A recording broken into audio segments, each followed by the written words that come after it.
და ცოტა ხნის წინ ასევე კომენტარი გააკეთა ვიცე-პრემიერმა დიმიტრი ქუმსიშვილმა. მისი განცხადებით, ქართული მხარე ყველაფერს აკეთებს იმისთვის, რომ თურქეთში მყოფი საქართველოს მოქალაქეები სამშობლოში დროულად და უსაფრთხოდ დაბრუნდნენ. საზღვარზე ამ წუთში ჩვენი ქვეყნიდან ჩვენი მოქალაქეებისათვის თურქეთის მიმართულებით დაწესებულია შეზღუდვები, თუმცა პირიქით ეს ყველაფერი არის გახსნილი.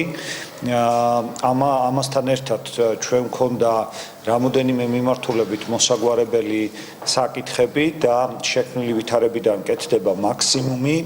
მინდა აღვნიშნო, რომ სტამბოლის აეროპორტში არიან ქართველი მგზავრები, რომელთა დაკავშირებითაც ავიაკომპანია Atlas Global-მა მიიღო გადაწყვეტილება და დღეს 16 საათსა და 20 წუთზე დაინიშნება ფრენა და ჩვენ ჩამოვაფრენთ ჩვენ თანამოქალაქეებს.